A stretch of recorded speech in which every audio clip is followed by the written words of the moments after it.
gonna give our reaction to the movie Smile. Me and Joy, we just saw Smile. We were invited to a press screening. We watched it. There is a review, non-spoiler review, on our blog, but we're gonna do a non-spoiler review right here on the channel, and we're gonna go into a little bit of spoilers a little bit later. So just to give you an idea of what's going to happen here, we are, like I said, we're going to talk a little bit about the movie Smile, which just came out today, and then while we talk about it, what we're going to do is we're going to go over non-spoiler review. We're going to give it our little rating. Then we're going to talk a little bit about spoilers. So if you don't want to watch the spoilers talk, we'll warn you before that.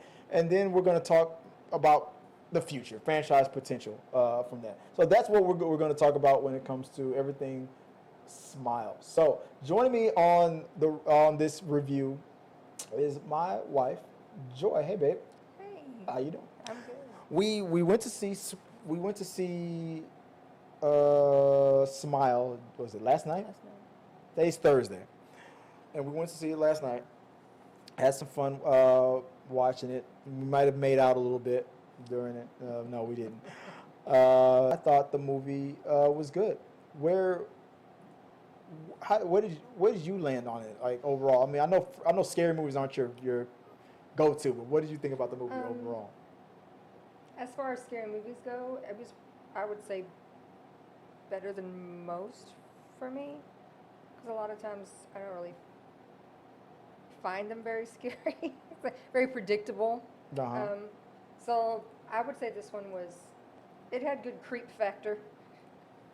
This feels like a cross between The Ring, another horror movie I saw that was called It Follows. I don't know if you saw It Follows. It was a movie about a sexually transmitted demon. It Follows, the movie Truth or Dare.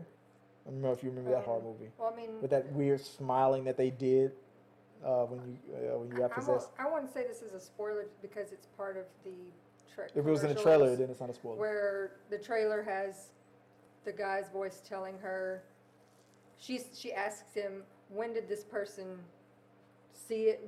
How many days? And he tells her, and she says, well, I'm already on day.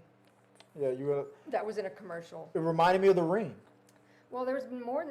There's a lot of movies, and I can't name the names right now, but a lot of movies have that premise where there's a timer. Yeah, of when you're gonna die. We saw one not a couple of years ago that was an app. The Yeah. downloading of the app, and it told you how many Days you had to yes. live. Yeah, I forgot about that movie. That was a decent movie And that was too. one that they had to figure out the secret to not letting the app win. There's been more than that. I can't think of them all. I said that on the blog. I said this movie is not unique. It's not unique. This premise has been done a lot, but the way they did it was pretty good.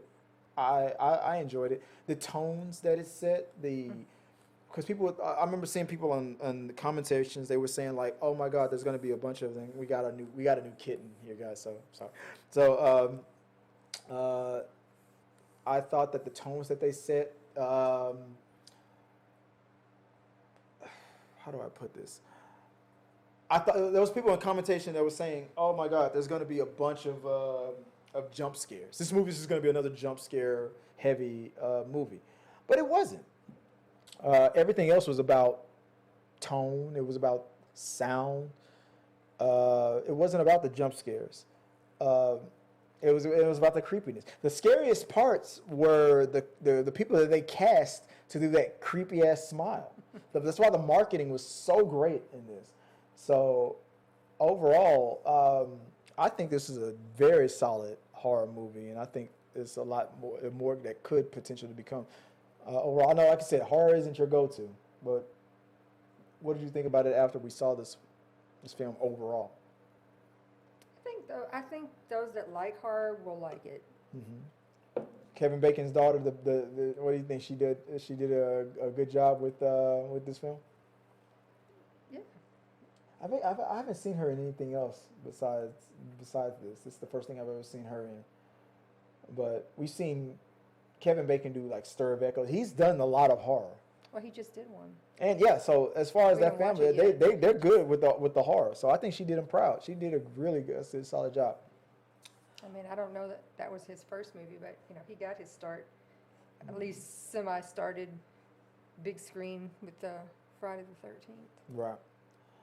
The only thing that I can, it's like moving on to what I said. We were going to where I rated it. I gave it like I gave it a 3 out of 5. I gave it a 3, I'd say that's pretty like fair. in the middle, like Yeah. somewhere in the middle, like a 3. Not nothing too spectacular. It was good. It was decent. Decent movie. I think we discussed that I like Barbarian was better to me. You think Barbarian was better? I'm still on the fence. I'm not ready to go there yet. I'm still on the fence of what I actually.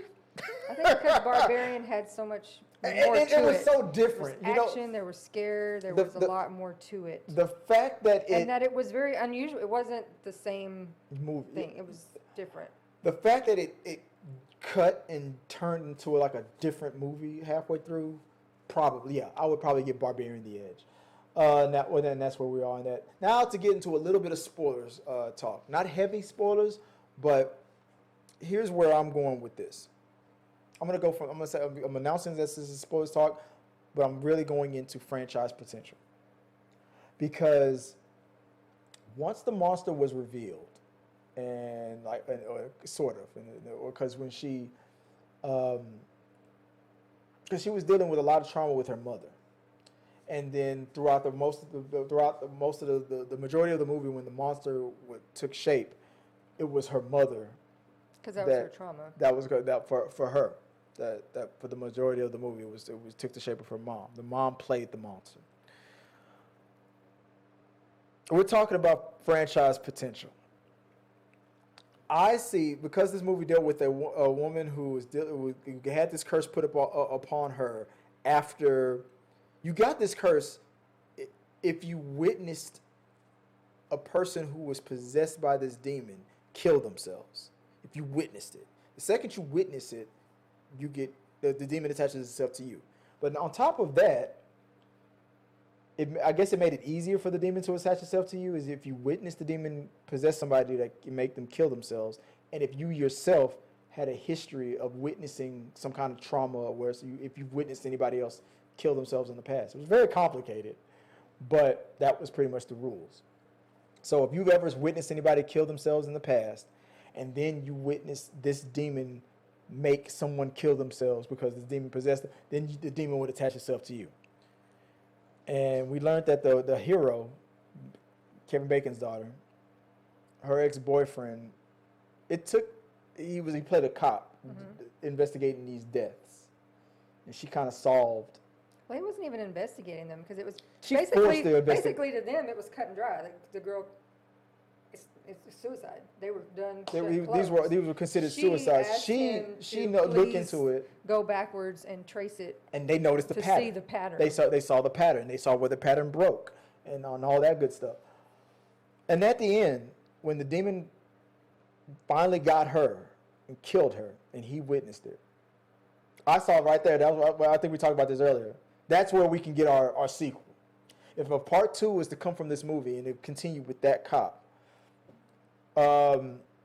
they said her brilliant idea was, because the curse was like the demon had to possess you, make you kill yourself, and you have to kill yourself in front of someone else to pass the curse. Unlike The Ring, where all you had to do was watch the tape. But if you wanted to get the curse off of you, you had to, in The Ring, you had to make a copy of the tape and show it to someone else. It was almost the same thing. The demon had to kill you in front of someone else. And then that person who witnessed that would look like a suicide would get the curse.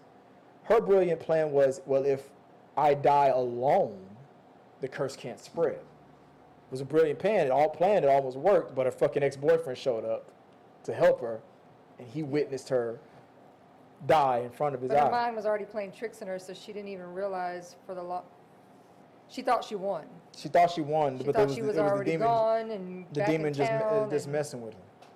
Now we talked about the cast and everything. The woman that played her sister, her sister was this bougie, kind of stuck-uppy kind of a person, but they all had their own kind of justification. The way our star, when she was going through her madness, the dead cat thing in front of the sister's, in front of his nephew, the sister's child. I mean, knowing what we know as the audience, we sympathize with her, but from their point of view, the star of this movie was crazy. like the dead cat. Well, and then scene. for the sister, knowing that their mother already killed themselves, she just looked at the They sister had a mother like, that okay, killed themselves. You're doing what mom did. You're going crazy like mom went crazy. So it was hard for us to not fault. I can't fault everybody around our star, because from their point of view, this demon picks the right people to just make them look crazy, and it's hard to. If in real life, if I was them, like she had a fiance, played by A-Train from The Boys, and even though in the beginning it was kind of trying to set him up to be like a dick boyfriend, I'm sorry, I would probably act the same way he act. The star of the movie, from their point of view, killed their cat. She's wielding a knife all over the damn place. She's screaming like a lunatic. He knows that she has a history of family mental illness. He's just doing what a lot of people would have done. I'm sorry, you probably would have done the same. If I had that same history, you're trying to tell me that you wouldn't have been a little. No, I told you I understood him. I wasn't. I understood his reactions To after she started doing acting crazy. crazy. But there was a couple of little smidges before the craziness that I was kind of like, that's a dick thing to say. And I thought You they were didn't trying really to see set it, him up but- to be a dick and whatnot. But one of the problems that I had with the movie, that after, he was pretty much feeling like he was done with all her craziness, the movie just moved on from him and never came back. There was no resolution to that. And this is where I pick it up later, talking about franchise potential. If you watch this movie, my prediction is, if there's a part 2, if I was writing this movie, the fiance, A-Train, and her sister, I think they have been having an affair for I don't know how long. I think they're having an affair. That obviously didn't get resolved in this movie. But if You also should explain that you're saying that because she treated her husband like she treats crap. her husband like shit, She's very when the star emasculating to him. kept emasculating him. When the star of the movie, Miss Bacon, when Rose got into her problems, like her fiance and her sister, they communicate as from outside looking in, it just looks like okay, she's in the hospital, the sister's visiting, the fiance is there too, and they're just talking before they go in to talk to Rose. But it can later be interpreted with she's always emasculating her husband. He's kind of a dick to Rose. It's probably because they're having an affair. And now that Rose is dead, she's committed suicide because the demon killed her. And now the ex-boyfriend has to take over with his curse. I think if there's a part 2, I feel like he's going to lift the curse by killing them or killing one of them and passing the curse on to the other person. Because the way to lift the curse is to you either die or you have to kill somebody. It was learned in the middle of the movie. You have to kill somebody to lift the curse from you. You have to kill somebody in front of someone else. I think that ex-boyfriend, who is a cop, is going to, and he's a cop, so he could probably set it up the way he can get away with it. Well, and he has the advantage that he already knows the deal from day one, where the other girl Didn't know figured shit. it out. She didn't figure it out till day 4. Till day 4, till the day she had to die. So if there's a sequel, I feel like it should go like that. That no the one's brother gonna and believe sister, him. nobody. So the brother and sister are having an affair to get revenge for his ex-girlfriend. He can kill the fiance or the sister and in front of one or the other and put the curse on the other person, which solves everything. And he's a cop, so he can set up a scenario where it's a justified killing, and then put the curse.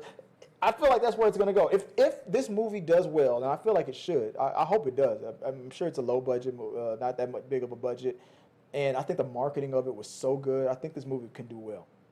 And if it justifies a sequel, I feel like that's where it's going to go. He's going to kill. It's going to come out that they were having an affair, because none of that shit was explained. Why was she so emasculating the sister? Why was she so emasculating to her husband? There was no resolution to the relationship of the fiance and Rose. The curse got. It seems like this is an unstoppable curse. The curse got put on to the boyfriend. Nothing was resolved. So the only way to resolve it, to me, would be in a sequel. What do you think? Am I wrong? Or am I? No, I mean it has sequel potential for sure. You think my plot for a sequel? You think that's a good way to end it off? Yeah, I mean it could just continue right on where it left off, and put the curse on onto the brother and on the sister. So that's our spoiler part of the review on it. If we were to make a franchise of that, that's where I feel like it was going. Overall, I liked it. I thought it was a good movie. I'm not gonna say I loved it. Yeah, you're probably right. Barbarian was probably, to me, still the better horror of 2022. But this is a close second. It's good. Maybe I haven't seen all the horrors this year. We still have the Monsters on Netflix. I don't know if you're going to watch that. I ain't going to watch that. But guys, let us know what you guys think about our review. If you've seen, have you seen Smile? Are you interested in seeing it? Let us know what you guys think. Put your thoughts below, and we'll talk about it on the upcoming. We got your mail or on the upcoming rundown. So guys, till next time, have a good one.